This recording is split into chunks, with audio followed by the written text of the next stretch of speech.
Outlook brings to you excerpts from its latest issue titled Farewell Ideology. India's tryst with ideology has been more complex than the West's. We have caste and region, language, and socialism. All these are forces in their own right. In different times and in different contexts within our country, one has trumped the other.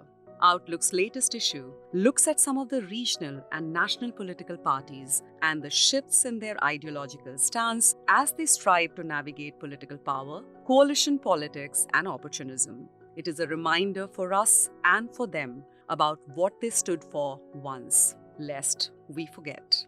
In the introduction, editor Chinky Sinha writes, "Return to ideology.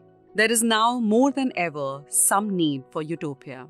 In the sense that men need, as they have always needed, some vision of their potential, some manner of fusing passion with intelligence. The ladder to the city of heaven can no longer be a faith ladder, but an empirical one.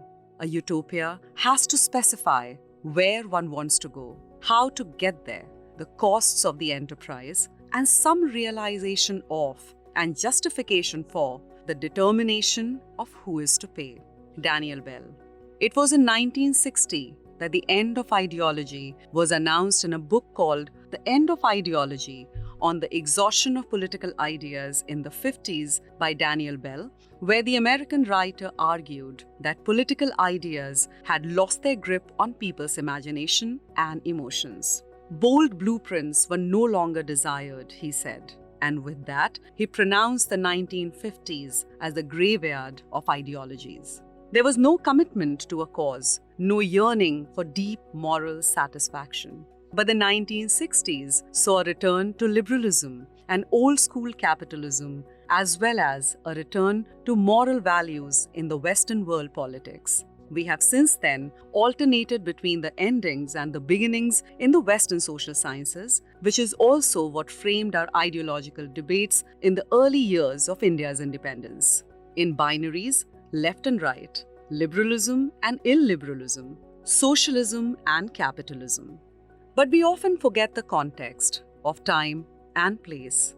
There was this transition then from traditional agrarian societies to modern industrial societies, and for better or worse, much of that class conflict had been regulated in those societies. In ours, not so much. But then there came the great disruption brought in by polarization, and ideology was rediscovered in the 1960s, and another ending had begun. This is why it is important to look everywhere for endings and beginnings, West and East, within and without. India's tryst with ideology has been more complicated than the West's. We have caste and region, language, and socialism. All these are forces in their own right. In different times and in different places within our country, one has trumped the other. In 1989, the Bharatiya Janata Party adopted Hindutva as its political ideology. Class politics was replaced by identity politics. Nationalism took over. Everything else was pushed aside. That's how we experienced a shift. Economics gained centrality. Ideologies became diluted, even diffused in some sense. In a conversation with a political leader just around the time of the consecration of the Ram temple in Ayodhya, when the Congress refused to attend the ceremony, he said that it was a wrong decision as they would lose out on the Hindu voters.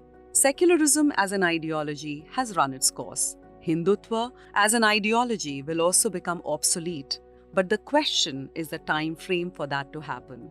This is the Hindu Rashtra for now, he said. This brings us to an interesting question. What is the ideology of the Congress? As a voter, I'm not sure I know.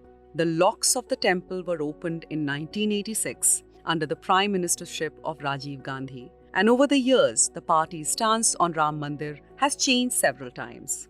In November 2019, the Grand Old Party welcomed the Supreme Court verdict that paved the way for the temple construction and even sent out a reminder that it was the Congress government that had acquired a 67.7-acre site next to the disputed site in 1993. The soft Hindutva game has been played by many, including the Aam Aadmi Party and the Congress, which has meant that they have consistently diluted their political philosophies in trying to counter the BJP and by aligning with the majoritarian politics which they have equated with Hindutva. They have now landed in a position where one is unsure what their ideological position is with regard to secularism or majoritarian Hindutva nationalist ideology. Similarly, BJP, which originally talked about social conservatism and then Hindutva, has now raised a pitch of getting more than 400 seats. But they aren't saying what they are going to deliver when they get there.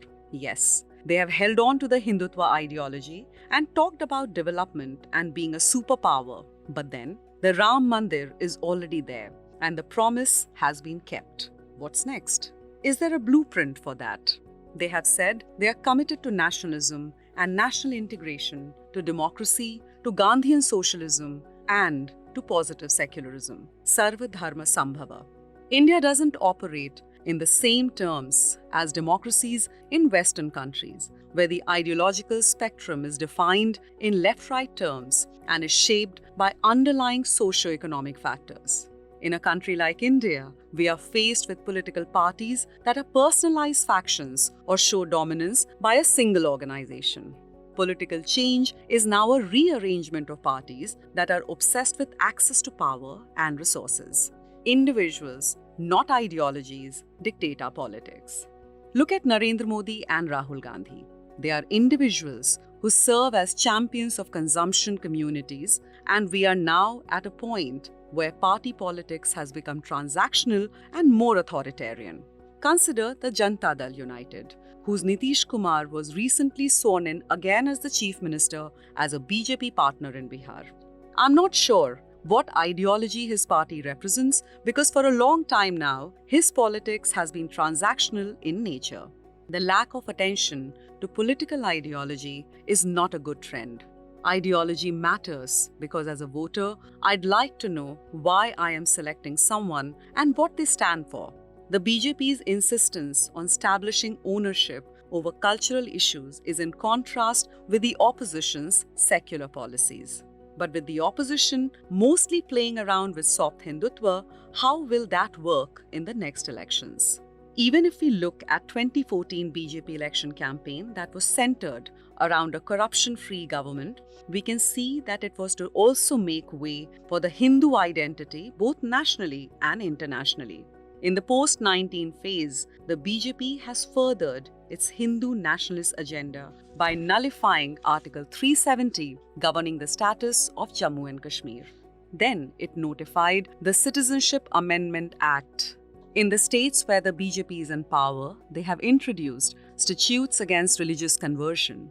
In this, they have shown that ideology matters in the Indian politics landscape. They have delivered what they promised. What's the next big promise in line with that ideology? But the future is always a question, the past full of lessons. I'm not sure what anyone else stands for, barring a few like the Rashtriya Janata Dal that have never been in a coalition with the BJP.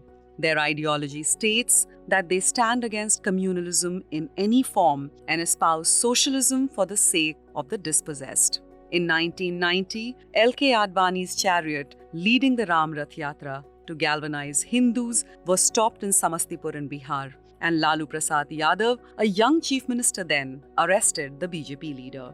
Communal riots happened. The Babri Masjid was demolished in 1992. In 2024, the Ram Mandir was built at the site. Lalu Prasad Yadav didn't attend. But in that, there was his ideological stance, unlike many others. But the RJD is an outlier in that sense. I know what they stand for.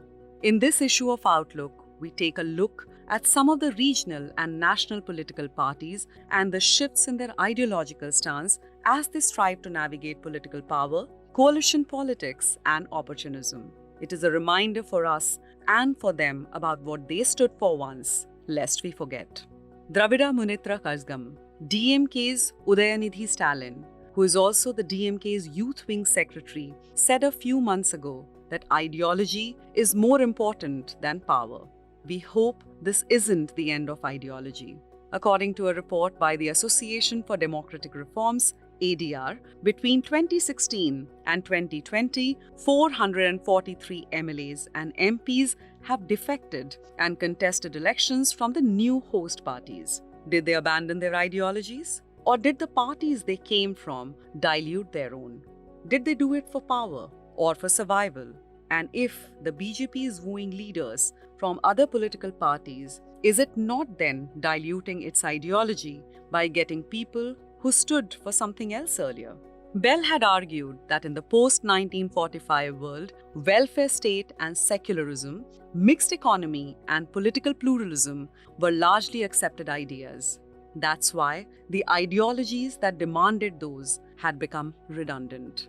We need more ideology, not for utopia, but to come out of dystopia first. Not to get to heaven on a faith ladder, but to find our place in these times and in this country with ideology. To reject or to embrace. It's not my job to tell anyone what they're supposed to choose, but I want to be sure of who stands for what. We must therefore ask for a return to ideology in this election season before it's too late. For this and more, read the latest issue of Outlook.